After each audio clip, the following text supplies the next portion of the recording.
शान्ताकारं भुजगशयनं पद्मनाभं सुरेशं विश्वाधारं गगनसदृशं मेघवर्णं शुभांगं लक्ष्मीकान्तं कमलनयनं योगिविद्यानगम्यं वन्दे विष्णुं भवभयहरं सर्वलोकैकनाथम।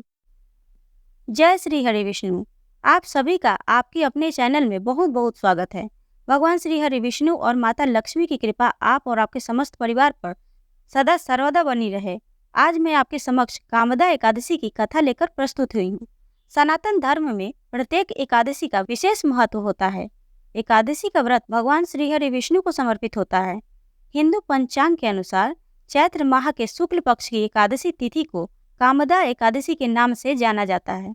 मान्यता है कि इस दिन भगवान श्री हरि विष्णु की विधिवत पूजा करने से सभी मनोकामनाएं पूर्ण होती हैं और व्रत रखने वाले मनुष्यों को मोक्ष की प्राप्ति होती है। कामदा एकादशी को फलदा एकादशी भी कहा जाता है, क्योंकि ऐसी मान्यता है कि इस व्रत को करने से मनुष्य को 100 यज्ञों के समान ही फल प्राप्त होता है। कामदा एकादशी पर विधि विधान के साथ पूजा करने के साथ कामदा एकादशी की व्रत कथा सुनने व पढ़ने से भी पुण्य फलों की प्राप्ति होती है। तो आइए भगवान श्री हरि विष्णु और माता लक्ष्मी का मन में ध्यान करते हुए कामदा एकादशी व्रत कथा का श्रवण करते हैं। एक समय की बात है, धर्मराज युधिष्ठिर कहने लगे कि हे भगवान, मैं आपको कोटि कोटि नमस्कार करता हूँ। अब आप कृपा करके चैत्र शुक्ल एकादशी का महात्म कहिए। श्री कृष्ण कहने लगे कि हे धर्मराज, यही प्रश्न एक समय राजा दिलीप ने गुरु वशिष्ठ जी से किया था, और जो समाधान उन्होंने किया वो सब मैं तुमसे कहता हूँ। प्राचीन काल में भोगीपुर नामक एक नगर था। वहाँ पर अनेक ऐश्वर्य से युक्त पुंडरीक नाम का एक राजा राज्य करता था। भोगीपुर नगर में अनेक अप्सरा, किन्नर तथा गंधर्व वास करते थे। उनमें से एक जगह ललिता और ललित नाम के 2 स्त्री पुरुष अत्यंत वैभवशाली घर में निवास करते थे। उन दोनों में अत्यंत स्नेह था, यहाँ तक कि अलग अलग हो जाने पर दोनों व्याकुल हो जाते थे। एक समय पुंडरीक की सभा में अन्य गंधर्वों सहित ललित भी गान कर रहा था। गाते गाते उसको अपनी प्रिय ललिता का ध्यान आ गया और उसका स्वर भंग होने के कारण गाने का स्वरूप बिगड़ गया। ललित के मन के भाव को जानकर कारकोट नामक नाग ने पद भंग होने का कारण राजा से कह दिया। तब पुंडरीक ने क्रोधपूर्वक कहा कि तू मेरे सामने गाता हुआ अपनी स्त्री का स्मरण कर रहा है, अतः तू कच्चा मांस और मनुष्यों को खाने वाला राक्षस बनकर अपने किए कर्म का फल भोग। पुंडरीक के श्राप से ललित उसी क्षण महाकाय विशाल राक्षस हो गया। उसका मुख अत्यंत भयंकर, नेत्र सूर्य चंद्रमा की तरह प्रदीप्त तथा मुख से अग्नि निकलने लगी। उसकी नाक पर्वत की कंदरा के समान विशाल हो गई और गर्दन पर्वत के समान लगने लगी। सिर के बाल पर्वतों पर खड़े वृक्षों के समान लगने लगे तथा भुजाएं अत्यंत लंबी हो गई। कुल मिलाकर उसका शरीर 8 योजन के विस्तार में हो गया। इस प्रकार राक्षस होकर वह अनेक प्रकार के दुख भोगने लगा। जब उसकी प्रियतमा ललिता को यह वृतांत मालूम हुआ तो उसे अत्यंत खेद हुआ। वह अपने पति के उद्धार का यत्न सोचने लगी। वह राक्षस अनेक प्रकार के घोर दुख सहता हुआ घने वनों में रहने लगा। उसकी स्त्री उसके पीछे पीछे जाती और विलाप करती रहती।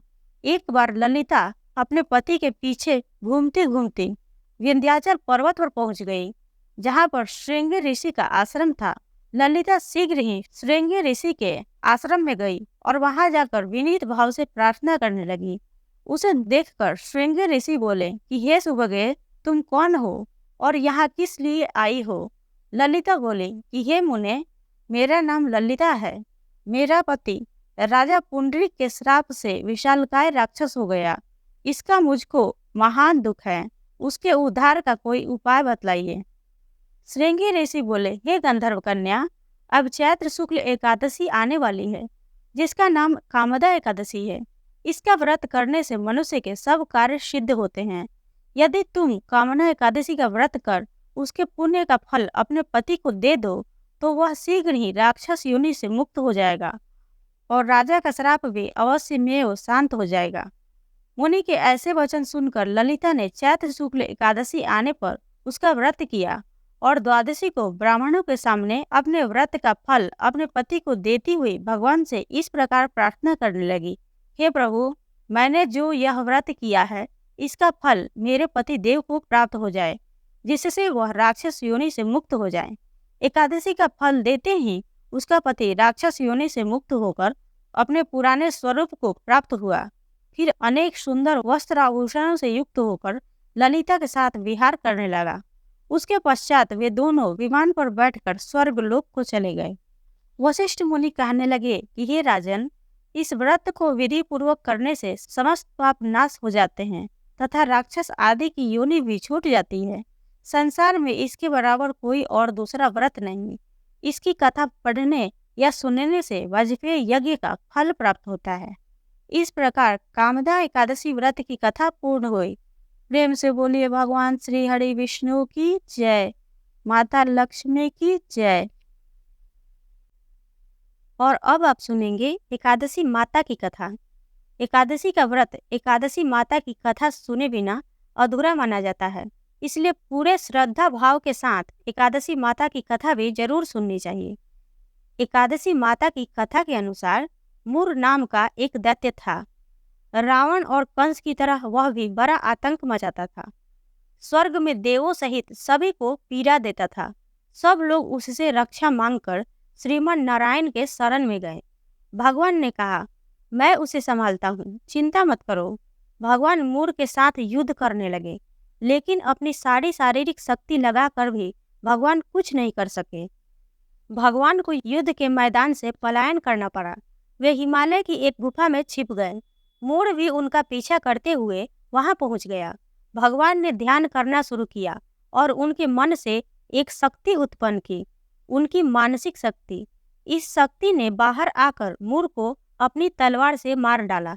हम जानते हैं कि शरीर में 10 इंद्रियां हैं, 5 ज्ञानेंद्रिय और 5 कर्मेंद्रिय। 11वीं इंद्रिया है मन। संस्कृत में एकादशी का अर्थ है 11। चूंकि यह देवी उनके मन भगवान की 11वीं इंद्रियों से निकली थी, इसलिए भगवान ने उन्हें एकादशी के नाम से पुकारा। एकादशी माता की उत्पत्ति का दिन उनके नाम से ही जाना जाने लगा। माता एकादशी के अंतिम चरण के दौरान उत्पन्न हुई थी, इसलिए इसे जयंती कहते हैं। और उन्होंने द्वादशी के पहले चरण के दौरान दैत्य को मार डाला था, इसे स्मरणती कहते हैं। और अब जानते हैं कि एकादशी के दिन भोजन क्यों नहीं करना चाहिए। भगवान ने घोषणा की कि एकादशी के दौरान देवी के इस महान कार्य के कारण पूरे जगत में कोई भी पाप नहीं रहेगा। लेकिन पाप तो पहले से ही है। जब उसने यह सुना, पाप पुरुष आश्रय की तलाश में इधर उधर भागने लगा। एकादशी के दौरान वह कहाँ रहेगा? वह जहाँ भी गया, सभी ने उसे आश्रय देने से इनकार कर दिया। अंत में अन्न यानी भोजन ने एकादशी के दौरान उसे आश्रय देने के लिए सहमत हुआ। तो एकादशी के दौरान सभी पाप भोजन में आश्रय लेते हैं। जो कोई एकादशी के दौरान भोजन करता है, ये पाप उस व्यक्ति में प्रवेश करेंगे और रोग, समस्या, हानि, परेशानी इत्यादि बन जाएंगे। एकादशी देवी को विष्णु कन्या भी कहा जाता है, क्योंकि वह भगवान की मानस पुत्री हैं। उनकी मूर्ति पूरी जगन्नाथ मंदिर और द्वारका धाम में है। भगवान के धर्म की रक्षा के लिए जितने भी अवतार हैं, वे सभी एकादशी के दिन ही हुए हैं, इसलिए यह इतना पवित्र दिन है। इस प्रकार एकादशी माता की कथा पूर्ण हुई। प्रेम से बोलिए एकादशी माता की जय, भगवान विष्णु की जय। और आइए अब सुनते हैं राजा धर्म कीर्ति की कथा। मालव मुनि का भद्रशील नाम का एक पुत्र था। भद्रशील ने छोटी उम्र से ही एकादशी व्रत का पालन करना शुरू कर दिया। मुनि ने उन्हें ऐसा करने के लिए कभी नहीं कहा था। एक बार मुनि ने भद्रशील से पूछा कि उन्हें इस व्रत को करने किसने कहा है। भद्रशील ने कहा कि मैं कई जन्मों से एकादशी का व्रत करता आ रहा हूँ। आमतौर पर किसी को भी पिछला जन्म याद नहीं रहता। जब तक आप माँ के गर्भ में होते हैं, तब तक आपको अपने पिछले जन्मों की याद रहेगी, लेकिन जन्म से ठीक पहले यह स्मृति मिट जाती है। लेकिन भद्रशील को अपने पिछले जन्म की याद उस समय भी थी। यह एकादशी व्रत की शक्ति थी जिसका वे पालन करते थे।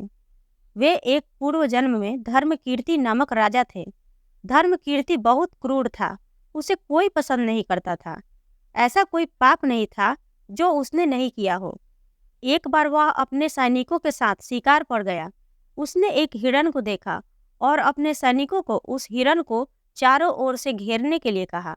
राजा ने कहा कि जो भी हिरण को भागने देगा उसका पूरा परिवार मार डाला जाएगा। हिरण ने यह सुना और सोचा, बेचारे सैनिक, मैं उनमें से किसी को कुछ भी होने नहीं दूंगा। हिरण राजा के पास से निकल भागा। राजा ने हिरण का पीछा किया। सूर्यास्त होते राजा एक घने जंगल के अंदर फंस गया। हिरण कहीं दिखाई नहीं दे रहा था। राजा ने एक पेड़ के नीचे रात बिताई। उसने दिन भर में कुछ भी नहीं खाया था। उसे चारों ओर खतरनाक जानवरों के गुर्राने की आवाज सुनाई दे रही थी। वह रात भर सो नहीं सका। राजा ने डर से श्री हरि परमात्मा से प्रार्थना करना शुरू कर दिया। फिर सुबह होते ही उसकी मृत्यु हो गई। यमदूत आए और उसे यमराज के पास ले गए। यमराज ने पूछा, तुम लोग इन्हें यहाँ क्यों लाए हो? इनका स्थान वैकुंठ में भगवान महाविष्णु के बगल में है। लेकिन राजन, यह तो महापापी है। नहीं, वह सब चला गया। ये अब पवित्र है। जिस दिन उनकी मृत्यु हुई वह एकादशी का दिन था। उन्होंने दिन भर उपवास किया और रात में जागते हुए श्री हरि का स्मरण किया। उनके सारे पाप दूर हो गए, वे पवित्र हो गए। यमराज ने स्वयं एक स्वर्ण रथ बुलाया और राजा को वैकुंठ भेज दिया। जब लोगों को इस बारे में पृथ्वी पर पता चला तो वे सभी एकादशी का पालन करने के लिए और अधिक उत्साहित हो गए। इस प्रकार एकादशी की कथा पूर्ण हुई। प्रेम से बोलिए भगवान श्री हरि विष्णु की जय, माता लक्ष्मी की जय, एकादशी माता की जय। अगर आप सबको यह वीडियो पसंद आई हो तो वीडियो को लाइक करें, शेयर करें, चैनल को सब्सक्राइब जरूर करें, साथ ही बेल आइकन घंटी को दबाएं, जिससे मेरी अगली आने वाली वीडियो का नोटिफिकेशन आपको समय से प्राप्त हो। और कमेंट बॉक्स में ओम नमो भगवते वासुदेवाय नमः लिखना ना भूलें। मिलते हैं अगले वीडियो में, तब तक के लिए